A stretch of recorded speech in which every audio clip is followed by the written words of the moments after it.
c'est l'été, il fait beau, il fait chaud, et le mot qui revient le plus, ce sont les vacances. Les vacances. Et aujourd'hui, on va parler de vacances. Si vous vous culpabilisez de parfois ne rien faire, vous avez toujours envie de travailler, ou au contraire, là, vous voulez prendre des vacances pour vous, mais vous êtes trop enfermé dans votre business, surtout dans le travail, il y a les deadlines, vous n'avez pas le temps de souffler, et du coup, vous avez du mal à trouver cet équilibre. Et il y a toujours ce mot vacances qui revient, parce qu'il y a une énergie pendant l'été de vacances, tout le monde voilà, chill, tout le monde va à la plage ou là où ils veulent, tout le monde voyage, et du coup, c'est une autre énergie, mais quand on a envie de travailler, qu'on culpabilise, ça peut être compliqué. Et là, on va pas juste parler de l'été, je profite de l'excuse de l'été pour en parler, mais on va parler vraiment du concept de vacances et comment pouvoir récupérer sans forcément avoir besoin de vacances. Oui, j'ai bien dit ça, récupérer sans avoir besoin de vacances. Parce qu'il y a mieux que les vacances, et je vais partager avec vous aujourd'hui ce qui, moi, m'aide vraiment. Bienvenue dans le podcast Game Entrepreneur. Là, j'ai envie de parler justement de profiter de la saison estivale pour aborder ce sujet qui pour moi est très important parce qu'il y a de ça 3 ans, quand j'étais à Orlando, j'avais fait une vidéo où j'expliquais justement que pour les entrepreneurs, les vacances c'était difficile. Ça veut dire que quand on part en vacances, on aime ce qu'on fait, donc du coup on a envie de bosser, on a envie d'avancer sur nos projets et quand on part en vacances et qu'on revient, c'est difficile de reprendre le rythme, ça fait une cassure, c'est compliqué. D'ailleurs, je vous mettrai le lien en descriptif si vous voulez voir cette vidéo que j'avais faite en voiture pendant mes réflexions sur l'événement que je suivais à Orlando il y a de ça 3 ans maintenant. Et c'est vrai que je me suis rendu compte d'une chose, c'est qu'en réalité, on n'a pas forcément besoin de vacances. Vous allez comprendre pourquoi.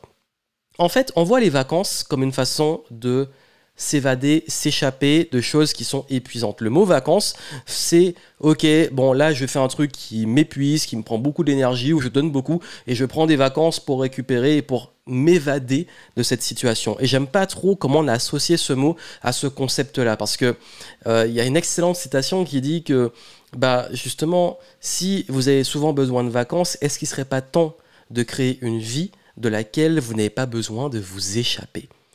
Et j'avoue que ça m'a marqué l'époque où la première fois que j'ai vu cette citation, parce que c'est vrai que oui, il faut un équilibre dans la vie, il y a des moments où on est actif, on avance, il y a des moments où il faut se reposer, récupérer, mais on a cette vision du travail, de la labeur, du truc extrêmement négatif qui nous pompe de l'énergie, qui est désagréable, et on va justement avoir besoin ensuite de vacances. Et du coup, on passe sa vie à attendre les vacances, à attendre les week-ends, à attendre les soirs.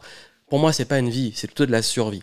Donc, je vais vous inviter justement à construire une vie de laquelle vous n'avez pas besoin de vous échapper et pas besoin de vacances. Mais vous allez avoir mes conseils pour pouvoir récupérer, parce que je ne vous dis pas que là, vous allez devoir charbonner, vous allez devoir travailler comme un taré. Non, le but, c'est de trouver un équilibre. Et comment on trouve cet équilibre? Déjà, il faut comprendre le piège des vacances. Le piège des vacances, le concept, c'est quand on coupe tout et on part. Ça veut dire que là, j'arrête tout ce que je fais, je pars pendant 1, 2, 3 semaines, et quand je reviens, je dois reprendre. Le souci, c'est qu'il y a cette notion de stop et de reprise. Et souvent, on se rend compte que la reprise est très difficile.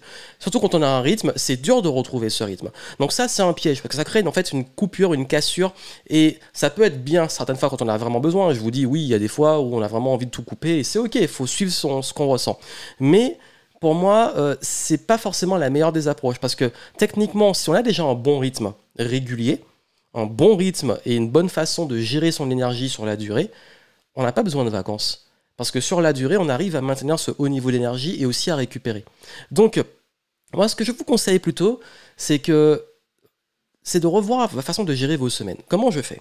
Je vais vous dire personnellement, moi, comment je gère la récupération et pourquoi je ne prends pas de vacances. Déjà, ce que je vais faire, c'est que dans la semaine, je vais me consacrer une journée de coupure et de récupération totale. Ça veut dire que c'est une journée durant laquelle je ne vais pas m'occuper de mon business, je ne vais pas travailler. Si j'ai des écrans, c'est pas pour le travail et je ne vais pas regarder mes mails. C'est vraiment la journée où je ne m'occupe pas de travailler. Alors cette journée peut varier, ça peut être soit le dimanche, soit le lundi. Alors oui, c'est bizarre, moi c'est le lundi parce que en fait il y a un truc, c'est que le lundi, surtout en France, tout est ouvert. Et parfois ça peut être la journée où je peux aller faire des trucs à l'extérieur et tout, alors que le dimanche tout est fermé, tout le monde est en pause, mais parfois il peut m'arriver de bosser le dimanche parce que j'ai un webinar, j'ai une conférence à animer et j'aime bien ça, mais ça peut être soit le dimanche, soit le lundi. Je m'adapte, je reste flexible. Mais en tout cas, c'est une journée où je ne vais pas regarder mes mails, je ne vais pas m'occuper de mon business, je vais vraiment prendre du recul. Et ça, c'est une journée qui est très importante parce qu'elle me permet vraiment de récupérer, de me régénérer. Si on est trop connecté sur Internet, si on est trop à regarder son business, si on est trop tout le temps à fond, on se brûle les ailes, c'est logique. Donc, Ça, c'est sur la semaine, j'ai une journée de récupération que j'appelle la journée coupure, la journée off. Également, donc ça c'est sur la semaine, même dans les journées, je vais toujours avoir des moments pour moi. Ça peut être le matin. D'ailleurs, si vous me suivez sur Instagram, d'ailleurs, je vous invite à me suivre sur Instagram. Parfois, je le partage, pas tous les jours, parce que bon, sinon c'est redondant, mais souvent, je vais aller faire du sport en extérieur. Je vais aller courir, je vais aller prendre mon vélo, aller faire un basket, je vais aller juste faire un tour en vélo si je suis en moins en énergie. Quoi qu'il arrive, je m'adapte, je vais faire un sport particulier, mais je vais faire du sport, je vais prendre un temps pour moi le matin, qui va me faire sortir, m'oxygéner, et c'est là que je vais avoir mes meilleures idées. C'est là que je vais avoir des idées sur ma journée, comment l'organiser, etc. Et du coup, c'est un moment pour moi. C'est un moment aussi qui me ressource. Et c'est un moment où je suis actif. Donc on peut se ressourcer en étant actif, sauf qu'on est actif sur d'autres choses que la charge mentale, par exemple, de le business qu'on doit gérer ou des enjeux professionnels. Donc, ce qui m'aide, moi, vraiment, c'est d'arriver à avoir ce recul et réussir à toujours mettre du rythme dans mes journées et avoir toujours un moment aussi pour moi le soir de coupure, de off, et d'être très strict. Je suis assez strict sur comment j'organise les moments. Je planifie autant les moments d'action que les moments de pause et les moments de récupération. Donc ça veut dire que sur mon agenda, je vais autant respecter mes engagements off, à être off, à pas être connecté ou pas être en mode travail, que mes engagements en mode travail et connecté. Donc du coup, sur mes journées, ça m'aide sur ça. Ensuite, il y a, ça c'est sur les journées, les semaines. Sur le mois, je vais toujours me consacrer, selon ça dépend vraiment de mon ressenti. Si à un moment, je sens que j'ai besoin de prendre du recul et j'ai besoin de me ressourcer ou de voir autre chose, parce que oui, il faut aussi mettre du mouvement, ça veut dire bouger même de son cadre habituel, de sa routine, de l'endroit où on vit, de l'endroit où les trajets qu'on fait habituellement, la zone, la ville, et chaque mois, je vais me prendre quand même un moment où je vais aller ailleurs. Ça peut prendre la voiture et aller plus dans un autre endroit, aller en randonnée. Ça peut être de partir prendre l'avion, prendre le train, peu importe. Je pars d'où j'habite. C'est pas forcément aller très loin. Ça peut être loin, comme ça peut être à côté, mais je vais sortir de mon cadre. Et j'avais appelé ça plutôt limite une retraite stratégique. Je vais prendre du recul et surtout je vais m'évader. Et c'est important pour la créativité de s'ouvrir, d'aller voir ailleurs, d'aller vraiment mettre de l'oxygène mensuel, même si c'est 2-3 jours, un week-end, 4 jours, peu importe. Ça, c'est au niveau mensuel. Et il y a vraiment mes vraies retraites stratégiques là, qui ont lieu tous les trimestres. Et elles ont lieu donc généralement au début d'année, en janvier, donc là c'est plus à la montagne et tout. Ça a lieu aussi au début du printemps, généralement sur les week-ends de Pâques ou autres. Et ensuite, ça va être au début, donc début juillet, juste après le solstice, et généralement pour la rentrée, donc généralement je ne le fais pas en septembre parce que moi ma rentrée est particulière. D'ailleurs septembre c'est plus souvent là où je prends mes vacances, je vais y revenir après parce que j'aime pas le mot vacances, mais c'est le mot qui est souvent utilisé.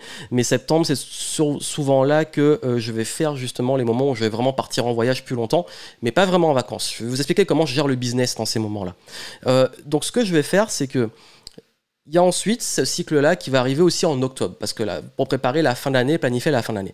Donc ça veut dire que chaque trimestre, je vais quelque part et je m'isole pendant plusieurs jours, une semaine ou deux, et je me ressource, je me déconnecte de tout, et je vais suivre tout un processus de travail sur moi, de clarification, de clarté, de prise de recul, et également aller pouvoir planifier mes prochaines actions. Donc vraiment, c'est un moment où je travaille autant sur moi, sur ma vie, je fais le bilan et tout trimestriel, parce qu'en fait, c'est ça, hein, je vous dis souvent que moi, je fixe des objectifs à 90 jours, et ensuite, je vais faire en sorte de pouvoir planifier les actions et faire le bilan au bout des 90 jours. Donc c'est exactement l'exécution de ça. Et pendant ce moment-là, je vais travailler autant sur moi, sur la planification, ma vision, où je vais, et ça va m'aider justement à aller vers cette direction-là. D'ailleurs, si vous voulez le voir, j'avais fait une vidéo sur ça sur ma chaîne YouTube, sur comment j'ai planifié mon année 2021, allez la voir, et je vais en publier une, enfin je sais pas ce qu'on vous allez écouter, sera publié ou pas, mais dans laquelle je fais le bilan ce qu'on appelle le deuxième trimestre, enfin le Q2, deuxième quarter plutôt. Enfin, c'est vrai que nous, on dit trimestre, alors qu'en réalité, dans le business, quand on fait ce objectif, c'est Q1, Q2, Q3. Donc, ça veut dire c'est les quarters. Mais bref, c'est à peu près la même chose. Et donc là, je parle du deuxième quarter de l'année, donc la partie du printemps. Et là, j'ai planifié les prochains mois, donc juillet, août et septembre. Et je vous explique comment je fais le bilan du mois d'avril, mai, juin et comment je prépare les prochains mois après l'été. Donc, vous allez voir un petit peu l'état d'esprit derrière. Mais c'est vraiment important pour moi parce que ça permet de prendre du recul sur le business, de voir où on est dans les objectifs annuels, mais aussi des 90 jours, et de tout mettre en place sur le plan d'action pour y aller. Et après, quand je rentre, je sais ce que j'ai à faire. Et ça libère une grosse charge mentale parce que ça me permet aussi de savoir ce que j'ai à faire, où je vais. Donc je reste quand même flexible, hein, les objectifs peuvent bouger. D'ailleurs, sur justement le deuxième quarter de l'année, il y a plein de choses que j'ai pas accomplies parce qu'il y a des nouvelles choses qui sont arrivées, mais c'était des opportunités que j'ai saisies. Donc il faut toujours rester flexible. Mais justement, quand on sait où on va, quand on sait quelles sont nos priorités, on arrive à ajuster et on arrive à s'adapter, à être flexible, à être agile, et c'est ultra important de le garder. Donc ça m'a permis vraiment de pouvoir mieux gérer ces projets-là. Et surtout, il y a quelque chose sur lequel ça m'a vraiment beaucoup aidé aussi, c'est que à chaque fois, ces moments-là, c'est un vrai plaisir. C'est un moment où je suis content, je me dis, waouh, quand je vais sortir de ce moment-là, je vais être en nouveau moi. Oui, parce que c'est un nouveau soi, on atteint des objectifs, un nouveau palier, on fait le bilan et après on passe à un autre niveau. Donc si vous voulez voir un peu le processus que j'utilise à ces moments-là, j'en ai créé carrément un programme guidé, vous avez tous mes documents, c'est vraiment ce que je fais, j'utilise, hein, et vous pouvez faire comme moi, j'ai appelé ça Clarity, donc sur la clarté, c'est tout un protocole, un processus que vous pouvez faire quand vous prenez une retraite stratégique, ça peut prendre 1 à 2 jours, c'est à votre rythme, il y a une version aussi business où je monte mes outils stratégiques pour planifier mes prochaines actions, mais ça peut vraiment vous aider et je pense que si aujourd'hui vous avez envie de prendre ces reculs-là, voilà, je vous le partage parce qu'en ce moment c'est ouvert parce que justement pour la transition vers le nouveau... le quarter free de l'année 2021, j'ai réouvert les accès à Clarity. C'est ouvert que dans ces quarters-là quand je fais mes bilans parce que je les partage avec vous et après je réouvre le programme pour ceux qui veulent faire le travail. Mais bien entendu, une fois que vous avez le programme, vous l'utilisez après, là vous utilisez la méthode pour la vie en fait. Hein. C'est imprimé, c'est à vous et vous en faites ce que vous voulez. Donc c'est pas un programme dans lequel c'est pas un programme classique puisque ce sont en réalité des frameworks et des vraies questions à vous poser et c'est les questions que je me pose parce que les réponses peuvent venir que de vous. Donc allez voir ça, vous avez le lien dans la note de podcast si vous voulez en savoir plus, mais vraiment ça peut vous aider et je vous invite fortement à aller le voir. Donc voilà ce que je voulais vous dire, vous changer un peu la perspective sur les vacances et vous dire que oui, bon, les vacances c'est un mot naturel qu'on a mis comme ça, mais c'est bien aussi de plutôt penser d'avoir un bon rythme, de ne pas tomber dans le truc d'avoir besoin vraiment des vacances et plutôt même dans le discours de se dire moi je prends une retraite stratégique où je fais une coupure, où je me mets en off et après c'est juste des jeux de mots, mais d'avoir une perception différente et de ne pas attendre de vous sentir épuisé près du burn-out pour aller devoir prendre des vacances. Et forcément, il y a des fois où, même sur mon business, quand je suis dans ces moments-là, et notamment j'aime bien partir en septembre ou en octobre, pendant ces moments-là, je vais rester actif sur mon business. Sauf que je vais passer, et ça c'est l'un des petits conseils que je vous donne, je vais passer aussi en régime bas. Ça veut dire que je suis en bas régime, ça veut dire que je fais tourner... Moi, je tourne au minimum de ce que je peux faire dans mon business. Ça veut dire que je me dis, bon, ok, je gère que telle chose. C'est pas là où je vais gérer des gros projets ou faire des sprints sur des créations, etc. Là, c'est plus des moments où je fais juste tourner le business en service minimum.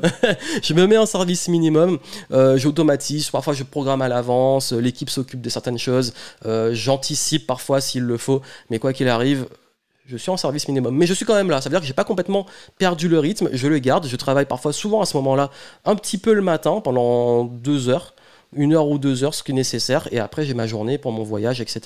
Donc voilà la perspective que je voulais vous donner, et puis que si ces podcasts vous plaît, etc., n'oubliez pas de justement me laisser les petites reviews sur iTunes, donc Apple Podcast, laisser les étoiles, c'est vraiment important. Parlez-en autour de vous, et puis comme j'ai annoncé, j'ai dit que le podcast allait prendre des vacances durant l'été, donc j'ai utilisé le mot vacances, c'est ce que tout le monde comprend, mais pourquoi? Parce que justement, là, je vais arrêter le rythme parce qu'en fait, je vais tellement en mouvement, j'ai encore envie de garder mon bon matériel pour le podcast, mon matériel nomade. J'ai pas envie de le trimballer ou d'avoir enregistré des podcasts pendant que je serai en mouvement pendant l'été parce que l'été, je vais beaucoup bouger.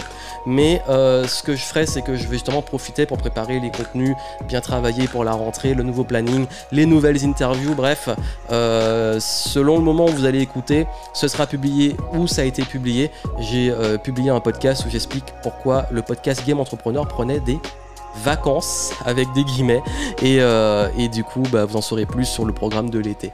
Et puis prenez Clarity pendant que c'est encore ouvert si vous voulez avoir mes outils pour pouvoir planifier vos prochaines actions, prochains mouvements et pouvoir gagner en clarté sur la suite de votre progression. Voilà le partage, c'était plus un partage de réflexion cette fois-ci. En tout cas, quoi qu'il arrive, je vous souhaite plein de succès et moi je vous dis à très bientôt.